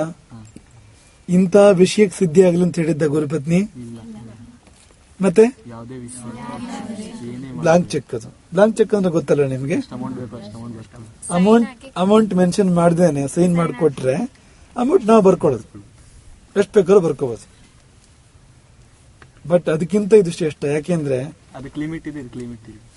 ಕರೆಕ್ಟ್, ಅದಕ್ಕೆ ಲಿಮಿಟ್ ಇದೆ, ಇದಕ್ಕೆ ಲಿಮಿಟ್ ಇಲ್ಲ. ಒಂದು ಇನ್ನೊಂದು, ಎಷ್ಟು ಒಂದ್ಸಾರಿ ಬರ್ಕೋತೀಯೋ ಅಷ್ಟೇ ಸಿಗೋದು ಅದರಲ್ಲಿ. ಇಲ್ಲ ಹಾಗಲ್ಲ, ಯಾವ್ಯಾವಾಗ ಏನೇನ್ ಮಾಡೋಕ್ ಹೊರಟ್ರು ಉತ್ತಂಕ ಸಿದ್ಧಿ ಆಗ್ತಾ ಇರುತ್ತೆ ಅವನಿಗದು ಅಂತ. ಲೈಫ್ ಲಾಂಗ್, ಜೀವನ ಪರ್ಯಂತ ಏನೇನ್ ಮಾಡೋಕ್ ಹೊರಟ್ರು ಆ ಕೆಲಸ ಆಗುತ್ತೆ. ಎಷ್ಟು ಚೆನ್ನಾಗಿರುತ್ತಲ್ಲ ಈ ವಾರ ಸಿಕ್ಕಿದ್ರೆ. ಹಾಗೆ ಶ್ರೇಯಸ್ತವ ಉಪಸ್ಥಿತ, ಒಳ್ಳೇದಾಗ್ಲಿ ಏನು ಅಂತಿಲ್ಲ. ಏನು ಅಂತ ಇಲ್ಲದೆ ಇರೋದು ದೊಡ್ಡ ಗುಣ. ಯಾಕೆಂದ್ರೆ ಎಲ್ಲಾ ವಿಷಯಕ್ಕೂ ಒಳ್ಳೇದಾಗ್ಲಿ. ಆರೋಗ್ಯ ಬೇಕು ಅಂತ ಕೇಳಿದ್ರೆ ಆಯುಷ್ ಸಿಗದೆ ಇರ್ಬೋದು, ಆಯುಷ್ ಬೇಕು ಅಂತ ಕೇಳಿದ್ರೆ ಐಶ್ವರ್ಯ ಸಿಗದೆ ಇರ್ಬೋದು, ಐಶ್ವರ್ಯ ಸಿಕ್ಕದವನಿಗೆ ಇನ್ನೊಂದು ಸಿಗದೆ ಇರ್ಬೋದು, ನೆಮ್ಮದಿ ಇಲ್ಲದೆ ಇರ್ಬೋದು ಮನೆಯಲ್ಲಿ. ಮಕ್ಕಳು ಬೇಕು ಅಂತ ಕೇಳಿದ್ರೆ ಇನ್ನೊಂದು ಇಲ್ಲದೆ ಇರ್ಬೋದು, ವಿದ್ಯೆ ಇಲ್ಲದೆ ಇರ್ಬೋದು ಅಲ್ವಾ? ಎಲ್ಲ ಬೇಕು ಒಟ್ಟಿಗೆ. ನೋಡಿ, ಎಲ್ಲವೂ ಅವನಿಗೆ ಒಳ್ಳೇದಾಗುವಂತೆ ಆಯ್ತು ಗುರುಪತ್ನಿಯ ಈ ವರದಿಂದ. ಇಷ್ಟು ಈ ಕಥೆಯ ಒಂದು ಘಟ್ಟ. ಮುಂದಕ್ಕೆ ಹೋಗೋಕ್ಕಿಂತ ಮುಂಚೆ ಒಂದು ಸುಭಾಷಿತ ಹೇಳ್ಕೊಡ್ತೀನಿ ನಿಮ್ಗೆ. ಉತ್ತಂಕನ ಕಥೆ ಮೇಲೆ ಇರ್ತಕ್ಕಂಥ ಸುಭಾಷಿತ. ಸಾರಾಂಶ ನಿಮ್ಗೆ ಮೊದಲೇ ಹೇಳ್ತೀವಿ. ಉತ್ತಂಕ ಒಂದು ಒಳ್ಳೆ ಕೆಲಸ ಮಾಡೋಕೆ ಹೊರಟ. ಏನದು? ಗುರುದಕ್ಷಿಣೆ ಅದು ಮೂಲತಃ ಉತ್ತಂಕ ಗುರುಗಳಿಗೆ ಗುರುದಕ್ಷಿಣೆ ಕೊಡೋಕೆ ಹೊರಟ. ಒಳ್ಳೆ ಕೆಲಸ ಅಲ್ವಾ? ಎಷ್ಟು ವಿಘ್ನಗಳು ಬಂದವು, ಎಷ್ಟು ವಿಘ್ನಗಳು ಬಂದವು. ನೀವು ಉತ್ತಂಕ ಜಾಗದಲ್ಲಿ ಆಲೋಚನೆ ಮಾಡಿ, ನಿಮ್ಗೆ ಎಷ್ಟು ವಿಘ್ನಗಳು ಬಂದ್ರೆ ನೀವೇನ್ ಮಾಡ್ತಾ ಇದ್ರಿ? ಬರಬಾರ್ದು, ವಾಪಸ್ ಬರಬಾರ್ದು, ಬಿಡಬಾರ್ದು. ಏನ್ ಯೂಸ್ ಮಾಡ್ಕೊಳ್ಳೋದು ವಿಘ್ನನ? ವಿಘ್ನ ಬಂತು ನೋಡು, ಕಷ್ಟ ಬಂತು ನೋಡು ಉತ್ತಂಕನಿಗೆ. ಮೊದಲನೇದಾಗಿ ಅವರು ಗುರುಗಳು ಹೇಳೋಕೆ ಒಪ್ಪಲಿಲ್ಲ. ಗುರುದಕ್ಷಿಣೆ ಕೊಡ್ತೇನೆ ಅಂದ್ರೆ ಏನು ಅಂತ ಹೇಳೋಕೆ ಒಪ್ಪಲಿಲ್ಲ. ಆಮೇಲೆ ಗುರು ಪತ್ನಿ ಮೂಲಕ ಕುಂಡಲಗಳನ್ನು ತರಬೇಕು ಅಂತಾಯ್ತು, ರಾಜನ ಪತ್ನಿ ಕುಂಡಲ ತರಬೇಕು ಅಂತಾಯ್ತು. ಅಲ್ಲಿ ಆ ಶ್ರಾದ್ದದ ವಿಷಯ ಬಂತು, ಶಾಪ ಪ್ರತಿಶಾಪ ಎಲ್ಲ ಆಯ್ತು ಅಲ್ಲಿ ಅಲ್ವಾ. ಕುಂಡಲ ತಗೊಂಡು ವಾಪಸ್ ಬರ್ಬೇಕಾದ್ರೆ ತಕ್ಷಕ ಮಾರು ವೇಷದಲ್ಲಿ ಬಂದು ಕದ್ಕೊಂಡು ಹೋಗ್ಬಿಟ್ಟ ಕುಂಡಲನ. ನಾಗಲೋಕಕ್ಕೆ ಹೋಗ್ಬೇಕು, ನಾಗಲೋಕಕ್ಕೆ ದಾರಿ ಗೊತ್ತಿಲ್ಲ, ಅಥವಾ ದಾರಿ ಸುಲಭ ಇಲ್ಲ ನಾಗಲೋಕಕ್ಕೆ ಹೋಗೋಕೆ. ಹಾವು ಹೋಗೋ ದಾರಿಯಲ್ಲಿ ಮನುಷ್ಯ ಹೋಗೋಕ್ಕಾಗತ್ತಾ? ಈ ತರ ಇದೆ ಪರಿಸ್ಥಿತಿ. ನಾಗಲೋಕಕ್ಕೆ ಹೋದ್ಮೇಲೆ ವಿಷ ಇದೆ ಅಲ್ಲಿ, ವಿಷಗಾಳಿ, ಉಸಿರಾಡೋದಕ್ಕೆ ಕಷ್ಟ ಅಲ್ಲಿ. ಮತ್ತೆ ಎಲ್ಲಿದೆಯೋ ಗೊತ್ತಿಲ್ಲ ಕುಂಡಲ, ಎಲ್ಲೋ ಒಂದ್ ಕಡೆ ಇದೆ ಅದು. ಸ್ತೋತ್ರ ಮಾಡಿದ್ರೆ ಉತ್ತರ ಇಲ್ಲ ಅದಕ್ಕೆ. ಎಷ್ಟು ವಿಘ್ನಗಳು ನೋಡಿ. ಅಂತೂ ಕುಂಡಲ ಕೈ ಸಿಗೋ ಹೊತ್ತಿಗೆ ಸಮಯ ಆಗ್ಬಿಟ್ಟಿದೆ ಅಲ್ವಾ. ಇದಕ್ಕೆ ಒಂದು ಸುಭಾಷಿತ ಇದೆ, 3 ತರ ಜನ ಇರ್ತಾರಂತೆ. ನಿಮ್ಗೆ ಅರ್ಥ ಮಧ್ಯ ಹೇಳ್ಬಿಡ್ತೀವಿ. 3 ತರ ಜನ ಇರ್ತಾರಂತೆ: ಉತ್ತಮ, ಮಧ್ಯಮ, ಅಧಮ. ಉತ್ತಮ, ಮಧ್ಯಮ, ಅಧಮ. ಅಧಮರು ಹೇಗಿರ್ತಾರೆ ಅಂದ್ರೆ, ಒಂದು ಕೆಲಸ ಮಾಡಬೇಕು ಅಂತ ಯೋಚನೆ ಮಾಡ್ತಾರೆ, ಆಮೇಲೆ ಏನೇನೋ ಅವ್ರಿಗೆ ಯೋಚನೆ ಬರುತ್ತೆ. ಹೀಗೆ ತೊಂದರೆ ಆದ್ರೆ, ಹಾಗೆ ತೊಂದರೆ ಆದ್ರೆ, ಈ ತರ ವಿಘ್ನ ಬಂದ್ರೆ, ಮತ್ತೊಂದು ಬಂದ್ರೆ ಮಾಡೋದೇ ಇಲ್ಲ ಅವ್ರು. ಆಮೇಲೆ ಮಾಡೋಕೆ ಹೋಗೋದಿಲ್ಲ. ಹಾ, ಉದಾಹರಣೆಗೆ ಸ್ನಾನ ಮಾಡಬೇಕು ಬೆಳಗ್ಗೆ, ಇಲ್ಲೇ ಕೂತ್ಕೊಂಡು ಯೋಚನೆ ಮಾಡೋದು, ಹಾಸಿಗೆಲ್ಲೇ ಕೂತ್ಕೊಂಡು ಯೋಚನೆ ಮಾಡೋದು. ಅಲ್ಲಿ ಬಚ್ಚಲ ಮನೆ ಬಿಸಿ ಇದೆಯೋ ಏನೋ ಅಲ್ವಾ, ಯಾರು ಸ್ನಾನ ಮಾಡ್ತಾ ಇರ್ಬೋದು, ನೀರ್ ಇಲ್ಲದೆ ಇರ್ಬೋದು, ನೀರ್ ಬಿಸಿ ಇಲ್ಲದೆ ಇರ್ಬೋದು ಅಲ್ವಾ, ಬಕೆಟ್ ಇಲ್ಲದೆ ಇರ್ಬೋದು, ಎಲ್ಲ ಮತ್ತೆ ಸೋಪ್ ಇಲ್ಲದೆ ಇರ್ಬೋದು, ಏನು ನಾರು, ಈ ತರ ಯೋಚನೆ ಮಾಡ್ತಾ ಹಾಸಿಗೆ ಮೇಲೆ ಕೂತ್ಕೊಂಡು ಸ್ನಾನ ಮಾಡದೇ ಇದ್ರೆ ಅವನು ಉತ್ತಮನಾ? ಅಧಮ ಅವನು ಅಂತ. ಯಾವುದೇ ಕೆಲಸ, ಒಂದು ಕೆಲಸ ಬಂದ್ರೆ ಆ ಕೆಲಸಕ್ಕಿರೋ ತೊಂದರೆಗಳನ್ನೇ ಯೋಚನೆ ಮಾಡ್ತಾ ಮಾಡ್ತಾ ಹೆದರ್ಕೊಂಡು ಕೆಲಸನೇ ಶುರು ಮಾಡದೇ ಇರೋನು ಅಧಮ ಅಂತ. ಮಧ್ಯಮ ಹಾಗಲ್ಲ, ಕೆಲಸ ಶುರು ಮಾಡ್ತಾನ ಅವನು. ಆದ್ರೆ ವಿಘ್ನ ಬಂದ್ರೆ ಬಿಟ್ಬಿಡ್ತಾನೆ. ವಿಘ್ನ ಬಂದಿಲ್ಲ ಅಂದ್ರೆ ಪರವಾಗಿಲ್ಲ, ಅದಕ್ಕೆ ಮಧ್ಯಮ ಅವನು. ಶುರು ಮಾಡಿದಾನೆ ಅಟ್ಲೀಸ್ಟ್, ವಿಘ್ನ ಬಂದಿದ್ರೆ ಪೂರ್ತಿ ಮಾಡ್ತಾನೆ. ಅದು ವಿಘ್ನ ಬಂದ್ಬಿಟ್ರೆ ವಿಘ್ನಕ್ಕೆ ಹೆದರಿ ನಿಲ್ಲಿಸ್ತಾನೆ ಕೆಲಸನ, ಇವನು ಮಧ್ಯಮ ಅಂತ. ಉತ್ತಮ ಹೇಗಿರ್ತಾನೆ ಗೊತ್ತಾ? ಯಾವುದೇ ಕಷ್ಟ ಬಂದರೂ ಕೂಡ ಫೇಸ್ ಮಾಡ್ತಾರೆ. ಎಷ್ಟು ವಿಘ್ನಗಳು ಬಂದ್ರು, ಎಂತ ವಿಘ್ನಗಳು ಬಂದ್ರು, ಅಲೆಗಳು ಬಂದು ಅಪ್ಪಳಿಸೋ ಹಾಗೆ, ಒಂದ್ರ ಹಿಂದೆ ಅಲೆಗಳು ಬಂದು ಅಪ್ಪಳಿಸೋ ಹಾಗೆ, ಬಂಡೆಗಳು ಬಂದು ಅಪ್ಪಳಿಸೋ ತರ ವಿಘ್ನಗಳು ಬಂದು ಅಪ್ಪಳಿಸ್ತಾ ಇದ್ರು. ಪ್ರಾರಬ್ಧಂ ಉತ್ತಮ ಜನ ನ ಪರಿತ್ಯಜಂತಿ, ಬಿಡೋದೇ ಇಲ್ಲ ಅವನು, ಎಷ್ಟು ಮಾತ್ರಕ್ಕೂ ಬಿಡೋದಿಲ್ಲ. ಶುರು ಮಾಡಿದ್ರೆ ಪೂರ್ಣ ಮಾಡಿಯೇ ಸಿದ್ಧ ಅಂತ. ಒಂದು ಇಂಗ್ಲಿಷ್ ಪುಟ್ಟ ವಾಕ್ಯ ಹೇಳ್ತೀವಿ ಇಂಗ್ಲಿಷ್ ಇಂದು, I complete what I start. ಅರ್ಥ ನೀವು ಹೇಳುದು, ಇಂಗ್ಲಿಷ್ ಹೇಳ್ಕೊಟ್ಟಿರ್ತಾರೆ ನಿಮ್ಗೆ. I complete what I start. ಹೌದು, ನಾನು ಶುರು ಮಾಡಿದ್ದನ್ನ ನಾನು ನಿಲ್ಸೋ ಪ್ರಶ್ನೆ ಇಲ್ಲ. ನಾನು ಶುರು ಮಾಡಿದ್ದನ್ನ ಎಷ್ಟು ಮಾತ್ರಕ್ಕೂ ನಾನು ನಿಲ್ಸೋದಿಲ್ಲ ಅಂತ. ಇದು ಉತ್ತಮ ಅಂತ ನೋಡಿ. ಸುಭಾಷಿತ ಹೇಳ್ಕೊಡ್ತೇನೆ ನಿಮ್ಗೆ ಈಗ. ಪ್ರಾರಭ್ಯತೆ ನಖಲು ವಿಘ್ನ ಭಯೇನ ನೀಚೈ. ನಾ ಹೇಳಿದ್ನ ವಾಪಸ್ ನೀವು ಹೇಳಿ ಬರ್ಕೊಳ್ತಾ ಹೋಗಿ. ಪ್ರಾರಭ್ಯತೆ ಬರ್ಕೋಬೇಕು ಮಕ್ಕಳೇ, ಇಲ್ಲ ಬರ್ಕೋಬೇಕು. ಪ್ರಾರಭ್ಯತೆ ಬರ್ದಾದ್ರೆ ಹೂ ಅನ್ನಿ.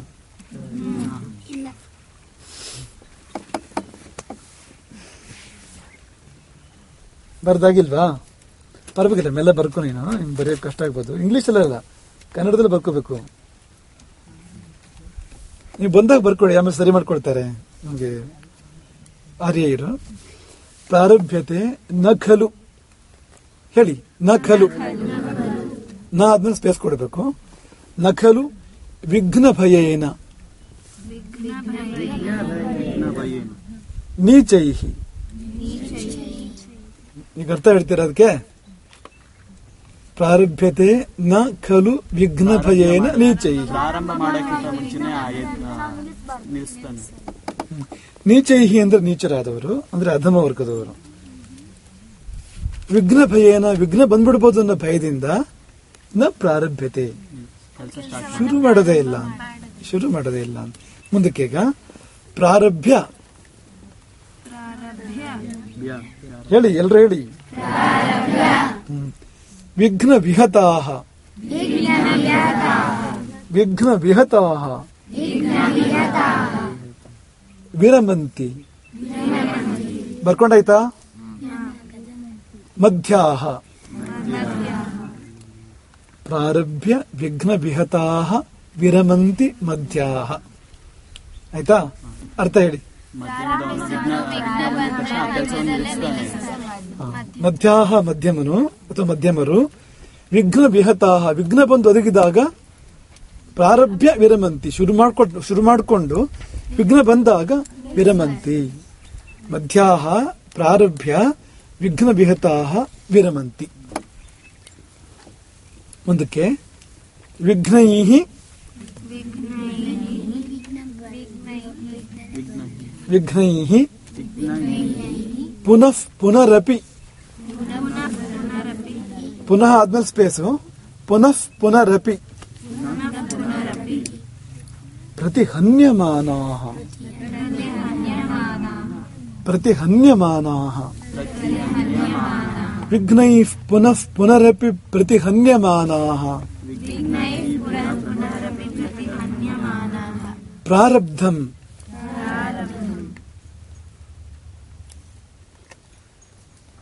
ಉತ್ತಮ ಜನಾಃ ನ. ಯಾಕೆ ನಾನು ಮೇಲೆ ಹೇಳ್ತಾ ಇದ್ದೀರಿ ತುಂಬಾ? ನ ಪರಿತ್ಯಜಂತಿ. ಬರ್ಕೊಂಡ್ರಾ? ವಿಘ್ನೈಃ ಪುನಃ ಪುನರಪಿ ಪ್ರತಿಹನ್ಯಮಾನಾಃ ಪ್ರಾರಬ್ಧಮುತ್ತಮ ಜನಾಃ ನ ಪರಿತ್ಯಜಂತಿ. ಅರ್ಥ ಏನು? ಅದನ್ನ ಎದುರಿಸ್ಕೊಂಡು ಮುಂದೆ ಕೆಲಸ ಮುಗಿಸಿ. ಉತ್ತಮರು ವಿಘ್ನಗಳು ಪುನಃ ಪುನಃ ಬಂದರೂ ಶುರು ಮಾಡಿದ ಕೆಲಸವನ್ನು ಪರಿತ್ಯಾಗ ಮಾಡುವುದು. ಅದನ್ನು ಅನ್ವಯ ಮಾಡಬೇಕು. ಯಾವ ತರ ಅಂದ್ರೆ, ಉತ್ತಮ ಜನಾಃ ವಿಘ್ನೈಃ ಪುನಃ ಪುನರಪಿ ಪ್ರತಿಹನ್ಯಮಾನಾಃ ಪ್ರಾರಬ್ಧಂ ನ ಪರಿತ್ಯಜಂತಿ. ಈಗ ನಾವು ಸಂಸ್ಕೃತ ಹೇಳ್ತೀವಿ, ನೀವು ಕನ್ನಡ ಹೇಳ್ತಾ ಹೋಗ್ಬೇಕು. ಉತ್ತಮ ಜನಾಃ ವಿಘ್ನೈಃ ಪುನಃ ಪುನರಪಿ ಪ್ರತಿಹನ್ಯಮಾನಾಃ.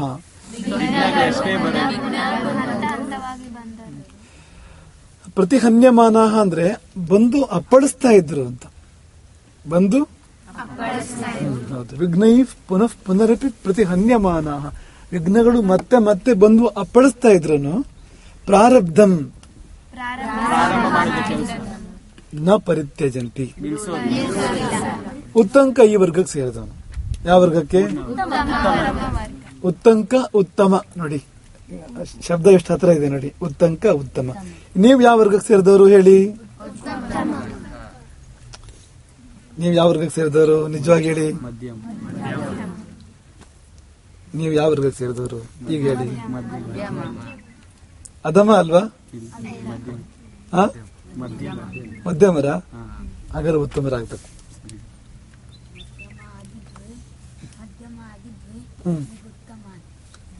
ಸರಿ, ಸರಿನಾ? I complete. ಪ್ರಾರಬ್ಧ ಉತ್ತಮ ಜನ ನ ಪರಿತ್ಯಜಂತಿ. ಇದು ಒಂದು ವಿಷಯಕ್ಕೆ ಎರಡು ವಿಷಯಕ್ಕೆ ಅಂತಲ್ಲ ಮಕ್ಕಳೇ, ಇಡೀ ಜೀವನದಲ್ಲಿ ನಿಮ್ಗೆ ಅನ್ವಯ ಆಗುವಂಥದ್ದು. ಏನನ್ನೇ ಶುರು ಮಾಡಿದ್ರು ಬಿಡಬಾರ್ದು. ಎಷ್ಟೇ ಕಷ್ಟ ಬಂದರೂ ಕೂಡ ಬಿಡಬಾರ್ದು. ಅದಕ್ಕೆ ವಿಶ್ವಾಮಿತ್ರನ ಕಥೆ ನೀವು ಯಾವಾಗಲೂ ಮದ್ವೆ ಆದ್ರ ಸಂದರ್ಭದಲ್ಲಿ ಹೇಳ್ತೀವಿ. ಎಷ್ಟು ವಿಘ್ನ ಬರುತ್ತೆ ವಿಶ್ವಾಮಿತ್ರ ಮುನಿ ತಪಸ್ ಮಾಡಬೇಕಾದ್ರೆ. ಆದ್ರೆ ವಿಶ್ವಾಮಿತ್ರ ತನ್ನ ತಪಸ್ಸನ್ನು ಬಿಡಲಿಲ್ಲ ಅಂತ.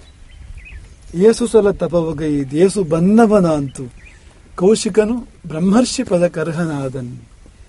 ಘಾಸಿಪಿಡು ತಿನ್ನೊಮ್ಮೆ ಮತ್ತೊಮ್ಮೆ ಮರಮರಳಿ ಲೇಸಾಗಿಸ ಆತ್ಮವನು ಮಂಕುತಿಮ್ಮ. ಅರ್ಥ ಏನೊಂದ್ಸತಿ ಹೇಳ್ತೀವಿ, ಯಾರು ನೀವೇ ಹುಡ್ಕೋದ್ರೆ ಹುಡುಕಿ ಅರ್ಥನ, ತುಂಬಾ ಸುಲಭ ಇದೆ. ಕಗ್ಗ ಶುರು ಬರ್ಕೊಳ್ಳಿ. ಏಸು ಸಲ ತಪವಗೈದ್ ಏಸು ಬಂದವನ ಅಂತು. ನೀವೇ ಅರ್ಥ ಹುಡುಕಿ ನಮ್ಗೆ ಹೇಳ್ಬೇಕು ವಾಪಸ್. ವಿಶ್ವಾಮಿತ್ರನ ಕಥೆ ಇದು, ಕಗ್ಗದಲ್ಲಿದೆ. ಏಸು ಸಲ ತಪವಗೈದು ಅಂತ ಬರ್ಕೊಳ್ಳಿ. ಏಸು ಸಲ ತಪವಗೈದು ಅಂತ ಬರ್ಕೊಳ್ಳಿ. ನೀವೇ ಹುಡುಕ್ಬೇಕು. ಎಲ್ಲಾದ್ರು ನಾವೇ ಹೇಳಕ್ ಚೆನ್ನಾಗಿರಲ್ಲ, ಯಾವ್ದಾದ್ರು ಕೆಲವು ನೀವೇ ಹುಡುಕಿ ಅರ್ಥ ಮಾಡ್ಕೋಬೇಕು.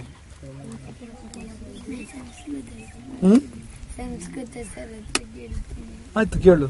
ಇದು ಕನ್ನಡದವ್ರದ್ದು ಮಾತ್ರ, ಇದು ಸಂಸ್ಕೃತದ್ದಲ್ಲ. ಟ್ರೈ ಮಾಡು, ಸಂಸ್ಕೃತ ಸರ್ ಹತ್ರ ಕೇಳು. ಯಾರು ಸಂಸ್ಕೃತ ಸರ್?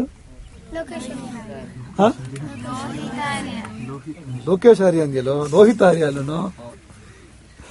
ಆಯ್ತು, ಲೋಹಿತಾರ್ಯನ ಹತ್ರ ಕೇಳಿ, ಮಾತ್ರ ಉಪಾಯ ಇದೆ. ಆಯ್ತಾ? ಅಲ್ಲಿಂದ ಮುಂದೆ ಉತ್ತಂಕ ತನ್ನ ಗುರುಗಳಿಂದ ದರ್ಶನ ಮಾಡಿ ಗುರುಗಳಿಗೆ ನಮಸ್ಕಾರ ಮಾಡ್ತಾನೆ. ಯಾಕೆಂದ್ರೆ ಅಲ್ಲೇ ತಾನೇ ಪೂರ್ತಿ ಆಗ್ಬೇಕು ಕೆಲಸ. ಅದು ಗುರುಪತ್ನಿಗಿಂತ ಮೂಲ ಯಾರು? ಗುರುಪತ್ನಿ ಬಳಿ ಕಳ್ಸಿಕೊಟ್ಟಿದ್ ಯಾರು? ಗುರುಗಳ ಬಳಿನೇ ಹೋಗ್ಬೇಕಲ್ವಾ, ಅಲ್ಲಿಂದಲಿಗೆ ಹಾಗೆ ಹೋಗಕ್ಕಾಗತ್ತ ಅವನು? ಗುರುಗಳನ್ನ ಹೋಗಿ ದರ್ಶನ ಮಾಡಿ ಗುರುಗಳಿಗೆ ನಮಸ್ಕಾರ ಮಾಡ್ತಾನೆ. ಗುರುಗಳಿಗೆ ಸಂತೋಷ ಆಯ್ತು ಉತ್ತಂಕನನ್ನು ನೋಡಿ. ಕರೆದ್ರು, ವತ್ಸ ಉತ್ತಂಕ ಸ್ವಾಗತಂತೆ. ಬರ್ಮಾಡ್ಕೊಳ್ತಾರೆ, ಉತ್ತಂಕನನ್ನು ಸ್ವಾಗತಿಸ್ತಾರೆ ಗುರುಗಳು. ಕೇಳ್ತಾರೆ, ಕಿಂ ಚಿರಂಕೃತಂ,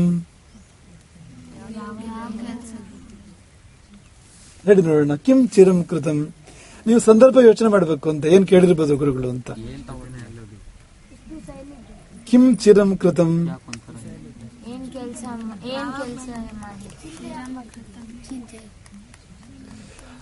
ಚಿರಂ ಅಂದ್ರೆ ವಿಳಂಬ ಅಂತ, ನಿಧಾನ ಅಂತ.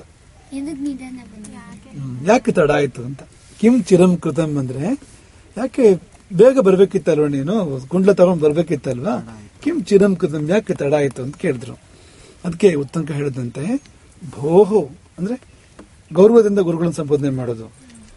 ಭೋಹೋ ತಕ್ಷಕೇಣ ಮೇ ನಾಗರಾಜೇನ ವಿಗ್ರಹ ಕೃತಃ ಅಸ್ಮಿನ್ ಕರ್ಮಣಿ.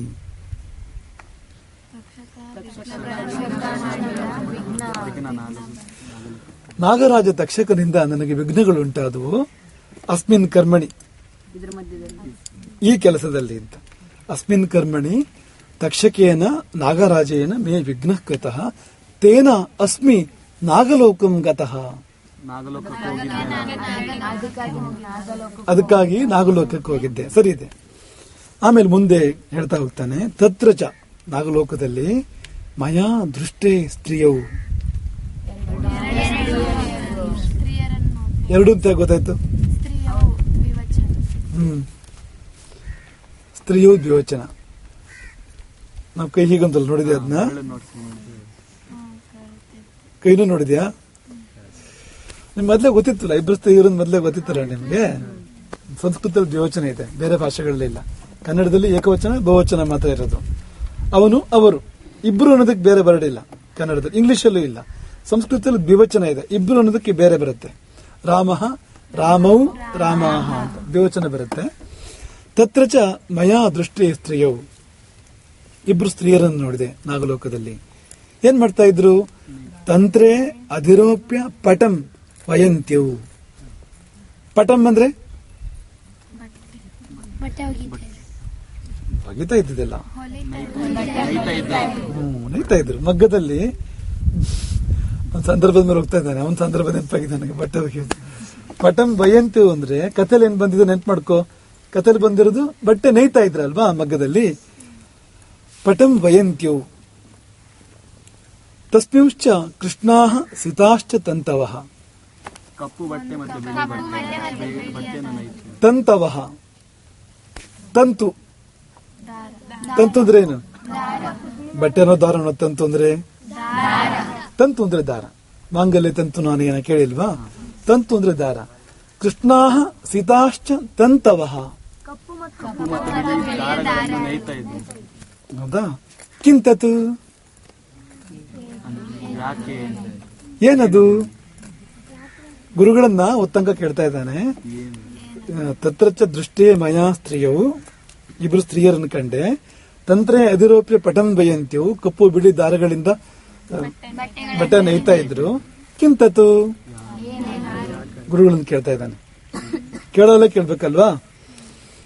ಆಮೇಲೆ ತತ್ರಚ ಮಯಾ ಚಕ್ರಂ ದೃಷ್ಟಂ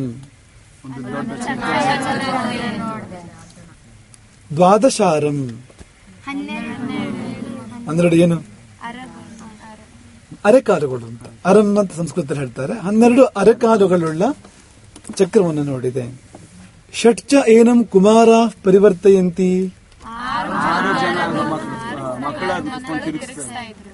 6 ಹುಡುಗರು ತಿರುಗಿಸ್ತಾ ಇದ್ರು ಚಕ್ರವನ್ನು. ತದಪಿ ಕಿಂ,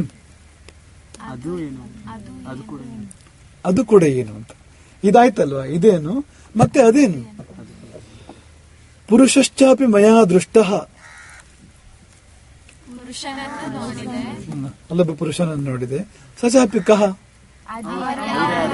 ಅವನು ಯಾರು. ಅಶ್ವಶ್ಚ ಅತಿ ಪ್ರಮಾಣೋ ದೃಷ್ಟ, ದೊಡ್ಡ ಕುದುರೆ ನೋಡಿದೆ. ಅತಿ ಪ್ರಮಾಣ ಅಂದ್ರೆ ಸಾಮಾನ್ಯ ಪ್ರಮಾಣ ಅಲ್ಲ, ದೊಡ್ಡ ಪ್ರಮಾಣದಲ್ಲಿ ಇದ್ದಂತ ಕುದುರೆಯನ್ನು ನೋಡಿದೆ. ಸಚಾಪಿ ಕಹ, ಕೇಳ್ತಾ ಇದ್ದಾನೆ, ಒಂದೊಂದೇ ಕೇಳ್ತಾ ಇದ್ದಾನೆ. ಆಮೇಲೆ ಪಥಿ ಗಚ್ಚತ ಮಯಾ, ದಾರಿಯಲ್ಲಿ ಅಂತ. ಪಥಿ ಗಚ್ಚತ, ದಾರಿಯಲ್ಲಿ ಹೋಗುತ್ತಿರುವಾಗ. ಪಥಿ ಗಚ್ಚತ ಮಯಾ ಚ ಋಷಭೋ ದೃಷ್ಟ,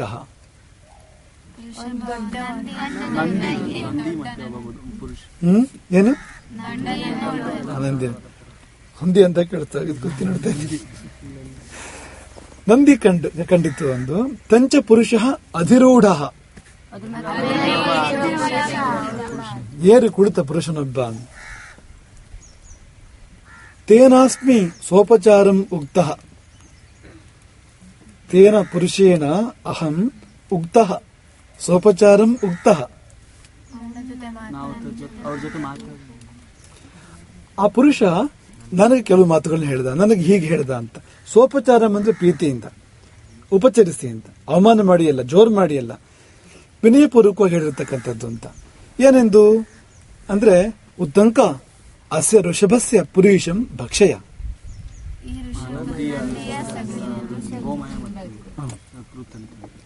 ಗೋಮಯ, ಅದೇ ಶಕೃತ್ ಅಂದ್ರೆ ಅದೇನೆ ಗೋಮಯ. ಗೋಮಯವನ್ನು ಸೇವಿಸು, ಸಗಣಿಯನ್ನು ಸೇವಿಸು. ಉಪಾಧ್ಯಾಯೇನಾಪಿ ತೇ ಭಕ್ಷಿತಂ. ನೋಡಿ, ನಿಮ್ ಸಂಸ್ಕೃತ ಬಂತು ನಮಗೆ ಅಲ್ವಾ. ಕಾನ್ಫಿಡೆಂಟ್ ಆಗಿರಿ, ಸಂಸ್ಕೃತ ಬಂತು ನಿಮಗೆ, ಗೊತ್ತಾಗ್ತಾ ಇದೆ ನಿಮಗೆ ಸಂಸ್ಕೃತ. ಉಪಾಧ್ಯಾಯೇನಾಪಿ ತೇ ಭಕ್ಷಿತಂ, ನಿನ್ನ ಗುರುಗಳು ಸೇವನೆ ಮಾಡಿದ್ದಾರೆ, ನೀನು ಸೇವಿಸಬಹುದಲ್ವಾ. ಆಮೇಲೆ ತತಃ ತಸ್ಯ ವಚನಾತ್ ಮಯಾ ತದೃಷಭಸ್ಯ ಪುರೀಶಂ ಉಪಯುಕ್ತಂ. ಹೇಳು. ಸರಿ ಇದೆ. ತತಃ ಆಮೇಲೆ ತಸ್ಯ ವಚನಾತ್, ಮಾತಿನ ಮೇರೆಗೆ, ಅವರ ಮಾತಿನ ಮೇರೆಗೆ, ಮಯಾ ತದೃಷಭಸ್ಯ ಪುರೀಶಂ ಉಪಯುಕ್ತಂ, ಉಪಯೋಗಿಸಿದೆ, ಸೇವಿಸಿದೆ ಅಂತ. ಮಯಾ ಉಪಯುಕ್ತ, ನನ್ನಿಂದ ಸೇವಿಸಲ್ಪಟ್ಟಿತು. ಸಚಾಪಿ ಕಹ, ಅದು ಯಾರು? ಯಾರು ಅದು? ಅದು ಯಾರು?